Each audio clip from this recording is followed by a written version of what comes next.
अस्सलाम वालेकुम दोस्तों, क्या हाल चाल है। मेरा नाम उमर ख़त्ताब है। आज के इस लेक्चर में हम टाइप्स ऑफ सेंटेंसेस डिस्कस करेंगे स्ट्रक्चर वाइज। ठीक है, स्ट्रक्चर वाइज जब हम बात करते हैं तो उससे मुराद ये होती है कि हमारे पास जो टाइप्स होती हैं वो सिंपल सेंटेंस, कंपाउंड सेंटेंस और कम्प्लेक्स सेंटेंस, या फिर एक फर्दर हम इसकी टाइप बनाते हैं जिसको हम कंपाउंड कम्प्लेक्स सेंटेंस कहते हैं। ठीक है, इसके अलावा टाइप्स ऑफ सेंटेंसेस बाज़ औक़ात हम इसकी क्लासिफिकेशन जो करते हैं तो वो फंक्शनल वाइज करते हैं। और अगर फंक्शनल वाइज आपसे कोई पूछे कि सेंटेंसेस की टाइप्स क्या होती हैं तो फिर हमने ये आज हम इस लेक्चर में डिस्कस करने वाले हैं, इन्हें हमने नहीं काउंट करना। जब फंक्शनल वाइज टाइप्स की बात की जाए तो फिर वो इंटेरोगेटिव, डिक्लेरेटिव, एक्सक्लेमेटरी और इम्पेरेटिव वगैरह होती हैं। ठीक है, तो आज का जो लेक्चर है वो स्ट्रक्चर वाइज पर होगा। तो लेक्चर शुरू करने से पहले आप लोगों से मेरी ये रिक्वेस्ट होती है हमेशा की तरह कि आप लोगों ने अगर मेरे चैनल को अभी सब्सक्राइब नहीं किया तो ये आप कर दें। तो चलिए अपना लेक्चर शुरू करते हैं जी। सबसे पहले मैं बात करूंगा सिंपल सेंटेंस की, और इसी पर ही हमारा ज़्यादा जो टाइम होगा वो कंज्यूम होगा, क्योंकि बाकी जो हैं वो अगर हमने इसको अच्छी तरह से समझ लिया तो हम बहुत जल्द सीख जाएंगे। सिंपल सेंटेंस, इसकी हम आइडेंटिफिकेशन की भी बात करेंगे, क्योंकि ये सिंपल सेंटेंस ही हमें कंपाउंड और कम्प्लेक्स को समझने में मदद करेगा। तो जब सेंटेंस की आपने किसी भी सेंटेंस की आइडेंटिफिकेशन करनी है कि ये सिंपल है, कंपाउंड है या कम्प्लेक्स है, तो आप उसकी दो तरह से कर सकते हैं। अगर तो वो सिंपल सेंटेंस होगा तो वो दो तरह से हम उसका हम कर लेते हैं कि ये सिंपल सेंटेंस है या नहीं। अब किस तरह से पता चलेगा जी? एक न तरीका तो ये होता है हमारे पास कि हम उसमें सब्जेक्ट को और प्रेडिकेट को काउंट कर लेते हैं, और सिंपल सेंटेंस में सिर्फ एक सब्जेक्ट होता है और एक ही प्रेडिकेट होता है। ठीक है, सब्जेक्ट मतलब कोई काम करने वाला जो शख्स होता है, जिसे हम फाइल कहते हैं, उसको आपने काउंट करना है, वो एक होना चाहिए। और प्रेडिकेट मतलब सब्जेक्ट के काम के बारे में जो कुछ सेंटेंस में बताया गया वो आपका प्रेडिकेट कहलाएगा। यानी अगर सेंटेंस आपका है जी, असलम लव्स सिंगिंग सॉन्ग्स। अब इस सेंटेंस में जस्ट असलम हमारा सब्जेक्ट है, बाकी सारा जो सेंटेंस है वो हमारा प्रेडिकेट कहलाएगा, क्योंकि बाकी सारा सेंटेंस असलम जो फाइल था उसके बारे में कुछ डिटेल दे रहा है कि असलम साहब ने क्या किया है। ठीक है, तो ये हमारा हिस्सा सब्जेक्ट कहलाता है और ये वाला हिस्सा हमारा प्रेडिकेट कहलाता है। और जो सिंपल सेंटेंस होता है उसमें सिर्फ एक ही सब्जेक्ट होता है और एक ही प्रेडिकेट होता है। और दूसरी जो पहचान करने का इसका जो दूसरा मेथड होता है वो ये होता है कि इसमें सिर्फ हमारे पास एक फाइनाइट वर्ब होता है। हमारे पास फाइनाइट वर्ब, जब फाइनाइट वर्ब की बात की जाए तो उससे मुराद ऐसी वर्ब होती है जो टेंस के अकॉर्डिंग या फिर सब्जेक्ट के अकॉर्डिंग चेंज हो जाए। मसलन अगर मैं लिखता लिखता हूँ जैसा कि ऊपर लिखा है असलम लव्स। अब इसमें अगर असलम की जगह पे लिखा होता मतलब यहाँ पे ये सिंगुलर सब्जेक्ट है, तो मैं अगर यहाँ पे कर देता प्यूपल, और ये प्लूरल हो गया सब्जेक्ट। अब अगर पीपल सब्जेक्ट प्लूरल है तो यहाँ पे फिर हमें सब्जेक्ट के बाद वर्ब में भी चेंज करना पड़ेगा, और वर्ब से यहाँ पे जो एस है इसको हमें रिमूव करना पड़ेगा, सिर्फ लव बच जाएगा, पीपल लव सिंगिंग सॉन्ग्स। तो इसका मतलब ये जो वर्ब है ये सब्जेक्ट के चेंज होने से इस पर फ़र्क पड़ रहा है। ठीक है, और अगर टेंस की मैं बात करूं तो टेंस के साथ भी ये वर्ब चेंज हो जाएगी, क्योंकि जो फाइन वर्ब आपकी सब्जेक्ट के चेंज करने से चेंज होती है वो लाजमी टेंस के चेंज करने से भी चेंज हो जाती है। ये चूंकि प्रेजेंट है, अगर मैं इसको पास्ट बनाऊं तो ये फिक्रा हमारा यूं हो जाएगा, असलम लव्ड। ठीक है, तो टेंस के चेंज करने से भी ये वर्ब चेंज हो गई। तो ऐसी वर्ब जो टेंस या फिर सब्जेक्ट के चेंज करने पर चेंज होती हो, अफेक्ट होती हो, उसको हम फाइनाइट वर्ब कहते हैं। और जो आपका सिंपल सेंटेंस होता है इसमें सिर्फ एक ही फाइनाइट वर्ब होती है। ठीक है, ये याद रखें कि सब्जेक्ट जो होते हैं वो एक से ज़्यादा हो सकते हैं। मसलन ऐसा हो सकता है आमिर एंड अली। अब यहाँ पे सब्जेक्ट तो दो हैं, अगर ये दो सब्जेक्ट मिलकर कोई एक काम कर रहे हैं, मसलन Aamir and Ali are playing cricket, तो अब यहाँ पे ये सब्जेक्ट तो दो हैं लेकिन इनका जो प्रेडिकेट है वो एक ही है। तो ऐसी सूरत में भी ये हमारा सेंटेंस सिंपल ही रहेगा, क्योंकि जब आपका सब्जेक्ट एक हो और प्रेडिकेट एक हो तो वो तो सिंपल रहेगा ही रहेगा, लेकिन अगर सब्जेक्ट एक से ज़्यादा हो भी जाएं लेकिन प्रेडिकेट अगर उनका एक है तो भी वो सेंटेंस हमारा सिंपल ही रहेगा। ठीक है, ये चीज़ आपने याद रखनी है। इसीलिए ये साथ मैंने दूसरा मेथड भी दिया है, क्योंकि ये बाज़ दफ़ा कन्फ्यूजन आपके साथ आपके ज़हन में क्रिएट कर सकता है, जिस तरह की इस सेंटेंस को लेकर हो सकती थी। लेकिन अगर आप दूसरा रूल भी अप्लाई करें, आप दोनों रूल्स अप्लाई किया करें। अगर दूसरे को हम अप्लाई करते हैं तो फाइनाइट वर्ब तो इसमें सिर्फ एक है, आर, असल, आमिर एंड अली दो हैं तो यहाँ पे आर है। अगर सिर्फ एक होता, अली होता, तो यहाँ पे इज़ आ जाता। तो फाइनाइट वर्ब तो इसमें सिर्फ एक है। ठीक है, तो ये हमारा सेंटेंस जो है ये आपका सिंपल ही रहेगा। ठीक है, इसको मैं कुछ और तरह से भी आपके साथ इसको मैं एक्सप्लेन करने की कोशिश करता हूँ। मसलन आपने ये चीज़ याद रखनी है कि हमारे पास कोई भी जब कोई सेंटेंस की बात करते हैं तो किस तरह से पता चलता है कि इसमें ये कितने सेंटेंस हैं। हमें पता चल जाता है सेंटेंस के आखिर पर जो लगा होता है पंक्चुएशन जो मार्क होती है, उससे हमें पता चलता है कि इसमें कितने हमारे पास सेंटेंस हैं। अब मैं अगर इस सेंटेंस की बात करूं, असलम लव सिंगिंग सॉन्ग्स, तो ये एक ही सेंटेंस है क्योंकि आखिर पर सिर्फ एक फुल स्टॉप लगा हुआ है। ठीक है, लेकिन ऐसा हो सकता है कि एक सेंटेंस हो लेकिन उसमें जो क्लास हैं वो एक से ज़्यादा हों। अब क्लास क्या होती है मैं उस पर भी बात कर देता हूँ। हमारे पास सब्जेक्ट प्लस वर्ब जो होती है इसको हम कहते हैं क्लास। ठीक है, अब अगर कोई एक सेंटेंस है आपका, उसमें एक सेंटेंस है तो कम से कम एक क्लास तो हर सेंटेंस में मैंडेटरी होती है। ऐसा हो ही नहीं सकता कि सेंटेंस हो और उसमें क्लास ना हो। ठीक है, कोई भी सेंटेंस होगा उसमें ये एट लीस्ट एक क्लास तो लाजमी होगी। अगर उस सेंटेंस में सिर्फ एक ही क्लास है, मतलब सिर्फ ये एक जोड़ा बना है, सब्जेक्ट और वर्ब का सिर्फ एक जोड़ा बनता है, तो वो आपका सिंपल सेंटेंस ही कहलाएगा। ठीक है, लेकिन अगर एक से ज़्यादा क्लास हैं, यानी एक से ज़्यादा क्लास का मतलब ये कि एक सब्जेक्ट प्लस एक वर्ब एक जोड़ा हो गया, और एक जोड़ा यहाँ पे और भी हो सब्जेक्ट और वर्ब का।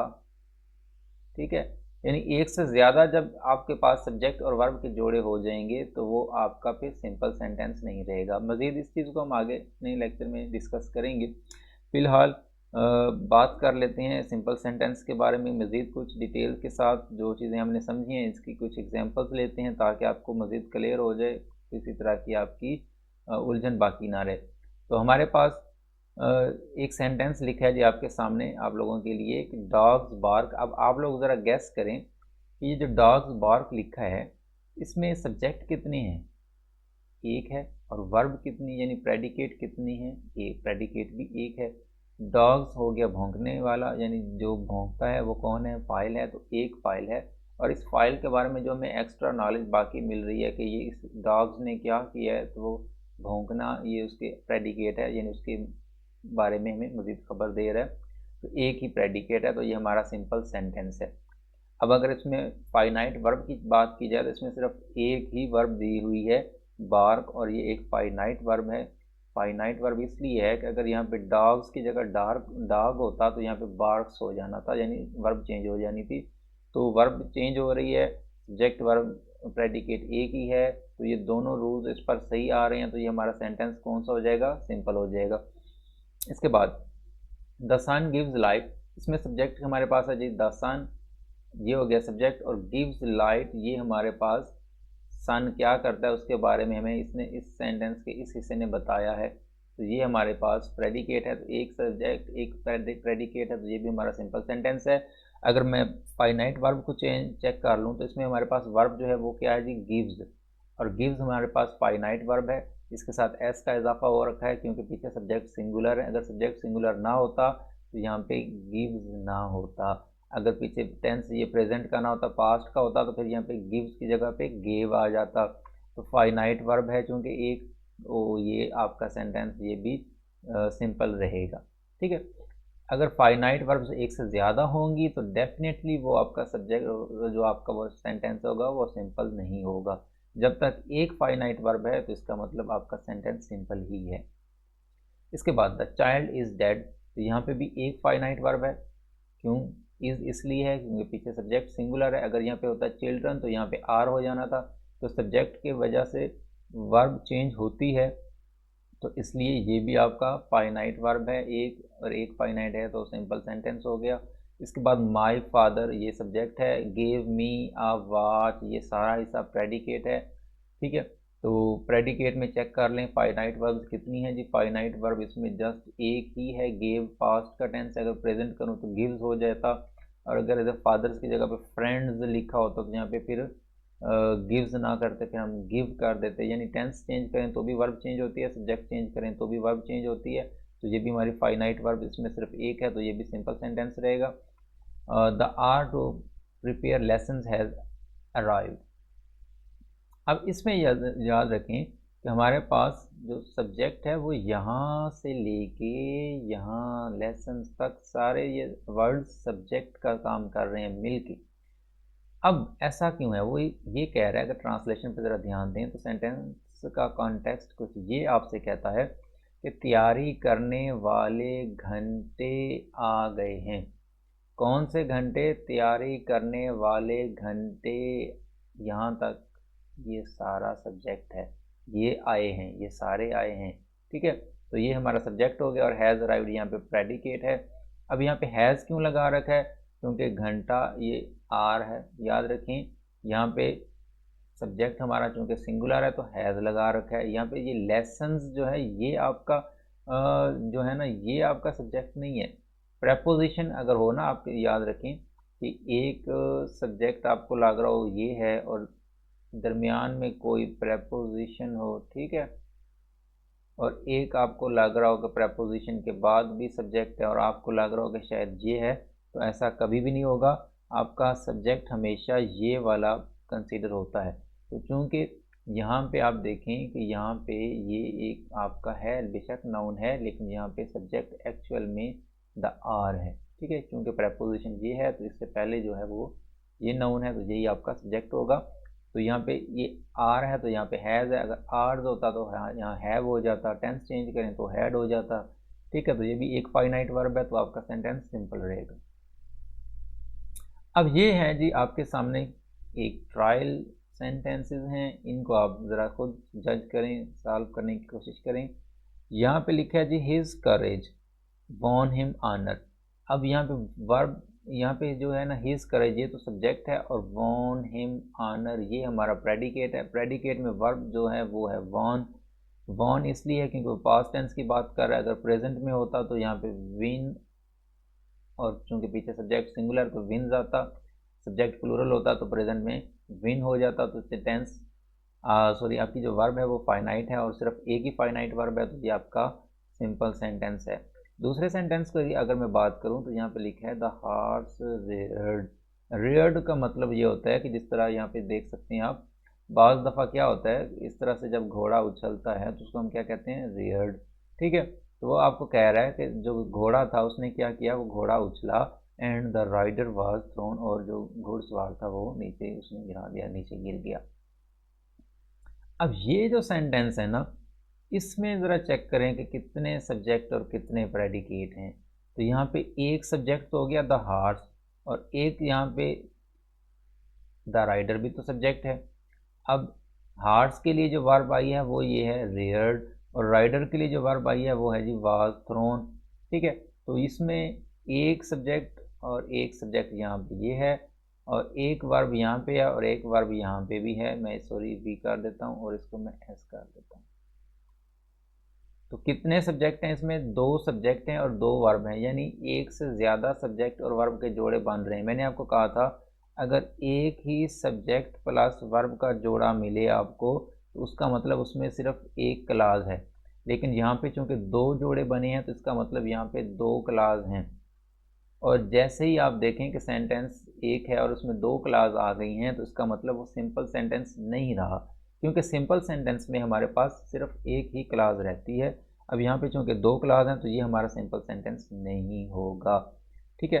दो क्लास हैं तो ये लाजमी आपका कंपाउंड सेंटेंस होगा या फिर कम्प्लेक्स सेंटेंस होगा। अब ये कंपाउंड है या कम्प्लेक्स है, इसके लिए हम चलते हैं अगली स्लाइड पर। अब हमारे पास है जी कंपाउंड सेंटेंस, ठीक है। अब कंपाउंड सेंटेंस क्या होते हैं? इसमें हमारे पास दो सब्जेक्ट होंगे, ठीक है, दो प्रेडिकेट होंगे, ठीक है। यानी जो पीछे हमने एक सेंटेंस अभी देखा था वो घोड़े वाला, वो एक कंपाउंड सेंटेंस था। अब इसमें क्या होता है, कंपाउंड सेंटेंस को आपने किस तरह से पहचानना होता है। जैसा कि मैंने आपको बताया कि दो सब्जेक्ट होंगे और दो ही प्रेडिकेट होंगे, ठीक है। दो प्रेडिकेट मैं इसलिए लाजमी साथ कह रहा हूं कि सेंटेंस आपका यूं भी तो हो सकता है ना कि आई एंड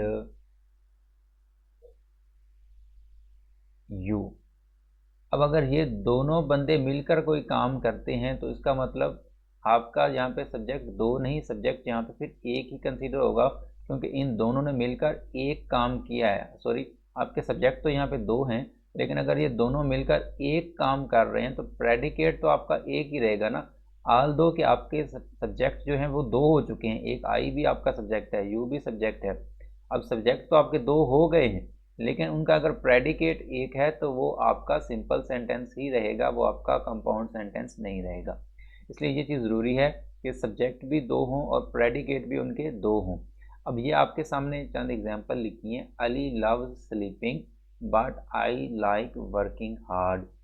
अब इसको अगर चेक किया जाए तो यहाँ पे एक सब्जेक्ट हमारे पास अली है और एक सब्जेक्ट यहाँ पे आई है, तो दो सब्जेक्ट हैं।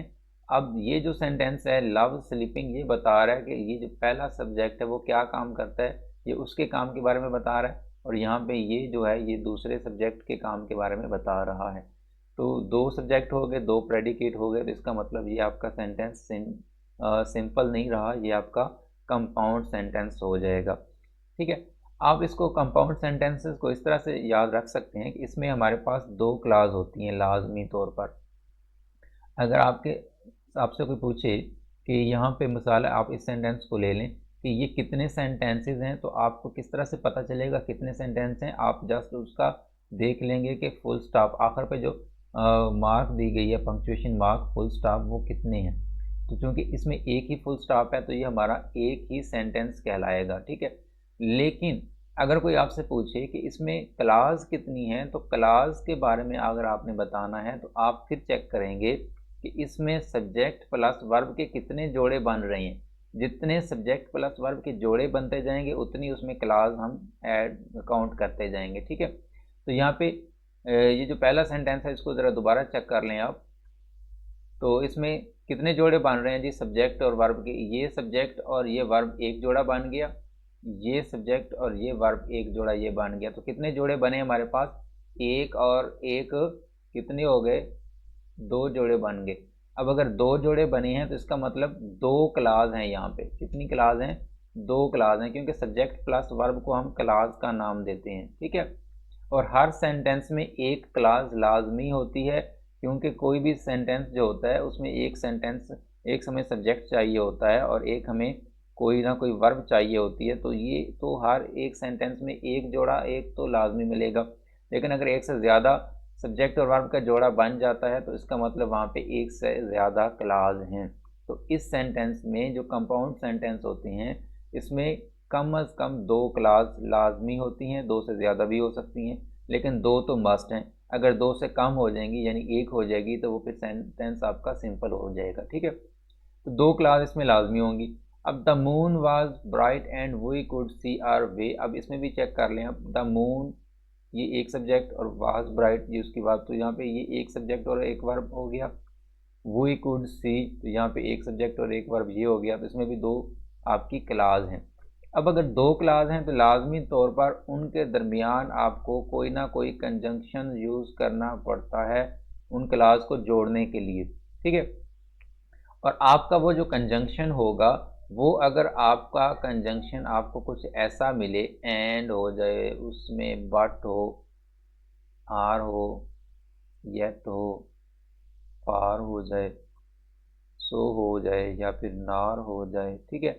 अगर ये आपके कंजंक्शंस आपके दो क्लास के दरमियान आपको कहीं पर मिलें तो आप समझ जाएं कि वो सेंटेंस आपका कंपाउंड होने वाला है, ठीक है।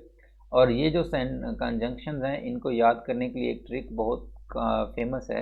वो क्या होती है हमारे पास, फैन वॉइस उसको हम कहते हैं, ठीक है। फैन बॉयज़ आप याद रखिएगा। अब फैन बॉयज़ यहाँ पे जो एफ है उससे मुराद मेरी फार की है, ठीक है। ए से मुराद मेरी एंड की है, और एन से मुराद नार, बी से यहाँ पे आपको मिलेगा बट, ओ से आर, वाई से येट और एस से सो। तो ये फैन बॉयज़ अगर आपकी दो क्लास के दरमियान आपको कहीं पर नज़र आए तो वो आपका जो सेंटेंस होगा वो आपका कंपाउंड सेंटेंस होगा, ठीक है। और ये भी याद रखिएगा, ये जो फैन बॉयज़ यानी ये जो कंजंक्शंस होते हैं इन्हें हम क्या कहते हैं, इन्हें हम कोऑर्डिनेटिंग कंजंक्शंस कहते हैं, ठीक है, कोऑर्डिनेटिंग कंजंक्शंस, ठीक है। तो the moon was bright and we could see our way, तो अब यहाँ पे भी चूंकि ये देख लें आप एंड आपका कोऑर्डिनेटिंग कंजंक्शन लगा हुआ है तो आपका ये सेंटेंस कौन सा होगा, कंपाउंड सेंटेंस कहलाएगा। यहाँ पे बट लगा हुआ है तो ये भी कोऑर्डिनेटिंग कंजंक्शन है, तो ये आपका सेंटेंस कंपाउंड हो जाएगा। नाइट केम ऑन एंड, तो यहाँ पे एंड आपको मिल गया तो ये आपका सेंटेंस कंपाउंड हो जाएगा। दोबारा से एंड लिखा हुआ है तो भी कोई इशू नहीं है, ये फिर भी सेंटेंस हमारा कंपाउंड ही रहेगा, ठीक है। तो ये हमारे कंपाउंड सेंटेंस है। यहाँ पे चेक कर लें आर लिखा हुआ है तो ये भी हमारा कंपाउंड सेंटेंस है। अब कंपाउंड सेंटेंस वो तभी होगा जब इसके दोनों तरफ आपकी क्लास होंगी, ठीक है। अब जैसा कि यहाँ मैंने ये लिखा था आई एंड यू, ठीक है, और आगे प्रेडिकेट अगर एक है तो वो तो फिर एक ही क्लास बनी ना, क्योंकि उसमें सब्जेक्ट तो बेशक दो हैं लेकिन वर्ब एक है तो एक ही क्लास रहेगी। वो चूंकि दो जोड़े तो नहीं बन रहे, तो दो जोड़े हमारे पास लाजमी होने चाहिए। अब यहाँ पे इन सारे सेंटेंसेस में चेक कर लें, यहाँ तक हम चेक कर चुके हैं, तीसरे सेंटेंस में चेक कर लें, नाइट केम ऑन, ये नाइट सब्जेक्ट, कौन आई, रात आई, तो ये नाइट और केम ये एक जोड़ा हो गया। रेन फेल, ठीक है, बारिश हुई, तो ये दूसरा हो गया। रेन सब्जेक्ट फेल वर्ब, तो ये एक जोड़ा ये हो गया, एक जोड़ा ये हो गया। वी ऑल गॉट, तो एक जोड़ा ये हो गया। अब इसमें तीन जोड़े हैं तो मतलब तीन क्लास हैं इसमें, लेकिन वो चूंकि तीनों क्लास किससे मिली हैं, कोऑर्डिनेटिंग कंजंक्शन से जुड़ी हुई हैं, तो इसका मतलब सेंटेंस आपका कंपाउंड कंसीडर होगा। इसके बाद है जी शी मस्ट वीप और शी विल डाई, उसको रो लेना चाहिए या फिर वो रोएगी नहीं तो वो क्या होगी, वो मर जाएगी। तो शी मस्ट वीप और शी विल डाई, तो इस सेंटेंस को अगर चेक किया जाए तो यहाँ पे भी ये एक सब्जेक्ट ये है और इसकी वर्ब ये है, तो ये एक जोड़ा यहाँ से यहाँ तक बन गया। दूसरा शी विल डाई, तो यहाँ पे एक जोड़ा ये बन गया, तो इसमें दो क्लास हैं, ठीक है, और उनके दरमियान कोऑर्डिनेटिंग कंजंक्शन लगा हुआ है, तो आपका सेंटेंस कौन सा हो जाएगा, कंपाउंड सेंटेंस हो जाएगा। दूसरी चीज़ आपने यहाँ पे ये याद रखनी है कि ये जो दो क्लास हमारे पास होती हैं कंपाउंड सेंटेंस में, वो दोनों इक्वल रैंक की कंसिडर की जाती हैं। इक्वल रैंक मतलब मेरा ये है कि आपकी ये जो दोनों क्लास होती हैं ये डिपेंडेंट नहीं होती, ये इंडिपेंडेंट क्लास कहलाती हैं। ये दोनों क्लास आपकी इंडिपेंडेंट क्लास कहलाती हैं, ठीक है, इधर भी और इधर भी आपकी इंडिपेंडेंट क्लास होगी और दरमियान में यहाँ पे आपका कोई कंजंक्शन होगा, ठीक है। कंपाउंड सेंटेंस में जो दो क्लास होंगी किसी कोऑर्डिनेटिंग कंजंक्शन से जुड़ी होंगी वो आपकी दोनों की दोनों इंडिपेंडेंट क्लास कहलाती हैं। इंडिपेंडेंट क्लास उसे हम इसलिए कहते हैं क्योंकि अगर मेरा यहाँ पे मैं एक सपोज करें कि आप, मैं फिक्रा तोड़ देता हूँ, I really love sleeping. Independent clause का मतलब ये है कि ऐसी क्लास जो कि अपना पूरा पूरा मैनी क्लियर कर दे, सुनने वाला किसी कश्मकश में ना रहे कि शायद इसने अभी कुछ और कहना है, ठीक है। तो अली लव स्लीपिंग, तो इसने पूरी बात क्लियर कर दी और कि मतलब अली सोना पसंद करता है, ठीक है। इसमें अगले बंदे को किसी तरह का वेट नहीं वो कर रहा होगा कि शायद अभी आपने कुछ और कहना है। लेकिन अगर मैं यूँ कहूँ, जब मैं उधर गया और चुप कर जाऊँ, फुल स्टॉप लगा दूँ, तो अगला बंदा उलझा रहेगा कि पता नहीं क्या, जब उधर गया तो क्या, शायद वो इंतज़ार में रहेगा कि अभी शायद मैं कुछ और भी बोलूँगा, ठीक है। तो इसका मतलब ये है कि जो हमारे पास फुल मीनिंग देने वाली, कंप्लीट मीनिंग देने वाली क्लास होती है उसे हम क्या कहते हैं, इंडिपेंडेंट क्लास कहते हैं। लेकिन अगर कोई क्लास कंप्लीट मैनी नहीं दे सकती तो उसे हम फिर डिपेंडेंट क्लास कहते हैं, ठीक है। तो ये चीज़ आपने याद रखनी है कि कंपाउंड सेंटेंस में दोनों क्लास आपकी इंडिपेंडेंट होती हैं। आप इस चीज़ को भी दूसरी तरह से यूँ भी याद रख सकते हैं कि जो हमारे पास कोऑर्डिनेटिंग कंजंक्शंस होते हैं, ठीक है, कोऑर्डिनेटिंग जो कंजंक्शंस होते हैं ये जो कोऑर्डिनेटिंग कंजंक्शन है आपके, ये आपके क्या काम करते हैं, ये दोनों तरफ इंडिपेंडेंट क्लास लेते हैं, ठीक है। इस तरफ भी और इस तरफ भी ये इंडिपेंडेंट क्लास ही दोनों तरफ लेते हैं, ठीक है। कोऑर्डिनेटिंग कंजंक्शंस कौन से होते हैं, फैन बॉयज वाले, and but are yet for so nor, ठीक है। तो ये चीज़ आपने याद रखनी है। इसके बाद नेक्स्ट है हमारे पास कॉम्प्लेक्स सेंटेंस। अब कॉम्प्लेक्स सेंटेंस क्या होता है, कॉम्प्लेक्स सेंटेंस में जस्ट ये होता है कि हमारे पास पिछले सेंटेंस के बरक्स एक क्लास इसमें हमारे पास इंडिपेंडेंट होती है और एक हमारे पास डिपेंडेंट क्लास होती है, ठीक है। यहाँ पे आप इंडिपेंडेंट क्लास और डिपेंडेंट क्लास को मज़ीद क्लियर से अच्छी तरह से समझ जाएंगे। सेंटेंस हमारे पास, दे रेस्टेड, उन्होंने आराम किया, व्हेन इवनिंग केम, जब शाम हो गई। अब यहाँ पे दे रेस्टेड, यहाँ तक ये सेंटेंस जो है ये तो एक कंप्लीट मीनिंग दे रहा है कि उन्होंने आराम किया। जब शाम हो गई तो फिर वही बात है कि ये कंप्लीट मीनिंग नहीं दे रहा, सही तरह से बात मफहूम क्लियर नहीं हो रहा कि जब शाम हो गई तो क्या, जब शाम हो गई फिर क्या होगा, ठीक है। तो इसका मतलब यहाँ पे व्हेन इवनिंग केम, ये वाला जो पार्ट है ये आपका डिपेंडेंट क्लास है और ये जो आपकी है ये आपकी इंडिपेंडेंट क्लास है। कंपाउंड सेंटेंस और कम्प्लेक्स सेंटेंस में फ़र्क सिर्फ इतना है कि कंपाउंड सेंटेंस में दोनों क्लास या दो से ज़्यादा, तीन हो या चार हो, जितनी भी क्लास हो वो सारी इक्वल रैंक की होती हैं, यानी सारी की सारी इंडिपेंडेंट क्लास होती हैं, हर क्लास कंप्लीट मीनिंग दे रही होती है। लेकिन जो आपका कम्प्लेक्स सेंटेंस होता है इसमें आपकी एक क्लास इंडिपेंडेंट होती है और एक या एक से ज़्यादा क्लास आपकी डिपेंडेंट होती हैं जो कि कंप्लीट मीनिंग नहीं दे पाती। तो ये आपके कम्प्लेक्स सेंटेंस कहलाते हैं, ठीक है। और इनमें भी दरमियान में कोई ना कोई कंजंक्शन हमारे पास ज़रूर होता है जो फ़िक्रों को जोड़ रहा होता है, ठीक है। तो वो कंजंक्शन जो होते हैं वो भी आप याद रखिएगा कि फैन वॉइस के अलावा अगर कोई और कंजंक्शन आपको फ़िक्रे में दो क्लास के दरमियान मिलता है, ठीक है, फैन वॉइस के अलावा कोई भी और हो, and, but, are, yet, for, so nor, ये हमारे फैन वॉइस थे। इनके अलावा कोई भी और है, मसलन आफ्टर है, हाउएवर है, बिकॉज है, व्हेन है, व्हाइल है, इवन दो है, आल दो है, काफ़ी सारे हैं, ठीक है। ये अगर आपको मिलते हैं तो भी आप याद रखें कि ये आपके कंजंक्शन जो होते हैं ये हमेशा कॉम्प्लेक्स सेंटेंस में ही यूज़ करते हैं, ठीक है। और इन कंजंक्शंस को हम सब ऑर्डिनेट कंजंक्शंस कहते हैं, ठीक है। इनकी लिस्ट आपके सामने मैं लेके आया हूँ, ये सारे हमारे क्या हैं, ये सारे हमारे सब ऑर्डिनेट कंजंक्शंस होते हैं, after, all though, as if, as long as much, as soon as though, in order that, ठीक है। दो,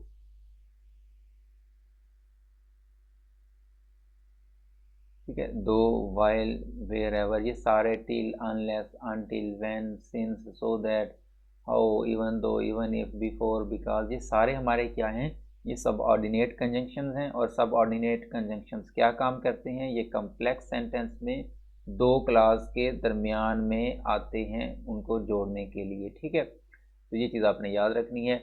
अब जब ये आपके किसी सेंटेंस को, किसी सेंटेंस की क्लास को जोड़ रहे होंगे तो आप याद रखें कि वहाँ पे एक से या एक से ज़्यादा क्लास आपकी डिपेंडेंट लाजमी होगी, ठीक है। अब ये they rested when evening came ये हमने कर लिया। इसके बाद दूसरा सेंटेंस है, as the boxers advance into the ring. अब अगर कोई बंदा यहीं पे चुप कर जाए ये बोल के कि जैसे ही वो बॉक्सर जो होते हैं वो रिंग की जानब बढ़े, तो बढ़े तो क्या हुआ, आगे क्या हुआ, कोई पता नहीं। तो यहाँ पे ये जो है as the boxers advance into the ring, ये हमारे पास डिपेंडेंट क्लास है यहाँ पे। द पीपल सैड, लोगों ने कहा, they would not allow them to fight. अब यहाँ पे they would, the people said they would not allow them to fight, ये जो हिस्सा है हमारे पास ये सारा आपका क्या है, ये आपकी इंडिपेंडेंट क्लास है यहाँ पे, ठीक है। तो ये चीज़ आपको क्लियर हो गई होगी।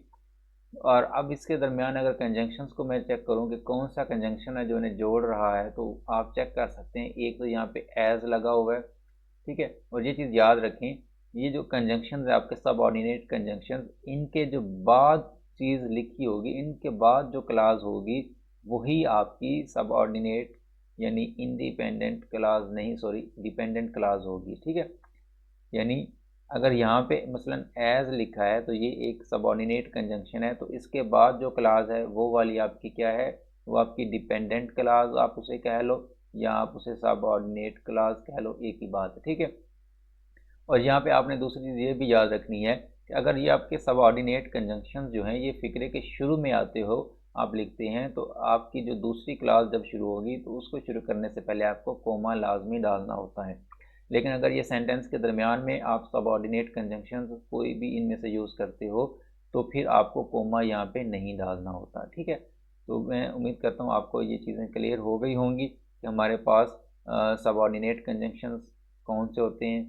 ठीक है, हमारे पास फैन वॉइस यानी कोऑर्डिनेट कंजंक्शंस कौन से होते हैं, और मैं आपको रिकमेंड करूँगा कि आप इन सब को याद करने के बजाय, क्योंकि सबऑर्डिनेट कंजंक्शंस बहुत ज़्यादा हैं, आप जस्ट फैन वॉइस याद कर लें, कोऑर्डिनेट कंजंक्शंस याद कर लें। ठीक है, और ये याद रखें कि जब वो सेंटेंस में दो क्लास के दरमियान आएंगे तो वो आपका कंपाउंड सेंटेंस कहलाएगा, और अगर फ़िक्रे में सिर्फ एक सब्जेक्ट और एक प्रेडिकेट है तो उसका मतलब वो आपकी यानी एक ही क्लास है फ़िक्रे में, अगर एक ही जोड़ा बन रहा है सब्जेक्ट और वर्ब का तो आपका सिंपल सेंटेंस है। इसके अलावा जो है वो हमारे पास कम्प्लेक्स सेंटेंस बचता है।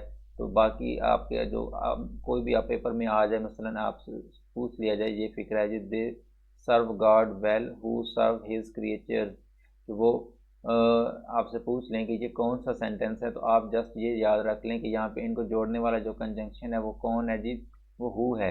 ठीक है, तो हु है तो इसका मतलब यहाँ पे ये आपका सेंटेंस कौन सा होगा, कंपाउंड होगा। कंपाउंड तो नहीं होगा क्योंकि ना तो यहाँ पे and, but, are, yet, part, soon, are में से कोई भी नहीं आया।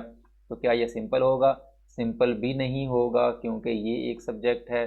ठीक है, और ये एक वर्ब है, उसके बाद ये एक सब्जेक्ट है और ये एक वर्ब है। याद रखिए हु जो होता है ये यहाँ पे रिलेटिव प्रोनाउन के तौर पर आया है। जब ये रिलेटिव प्रोनाउन के तौर पर हु को हम यूज़ करते हैं तो उस वक्त ये कंजंक्शन का काम भी करता है और ये सब्जेक्ट का काम भी कर रहा होता है। ठीक है, तो यहाँ पे ये एक जोड़ा यहाँ पे बन गया और एक जोड़ा यहाँ पे बन गया, तो ये सिंपल सेंटेंस भी नहीं है क्योंकि एक से ज़्यादा जोड़े बन गए हैं सब्जेक्ट और वर्ब के, तो ये आपका सेंटेंस फिर कम्प्लेक्स हो जाएगा। ठीक है, क्योंकि ना तो ये फैन वर्ब से जुड़ा है और ना सिंपल सेंटेंस है, तो कम्प्लेक्स हो गया।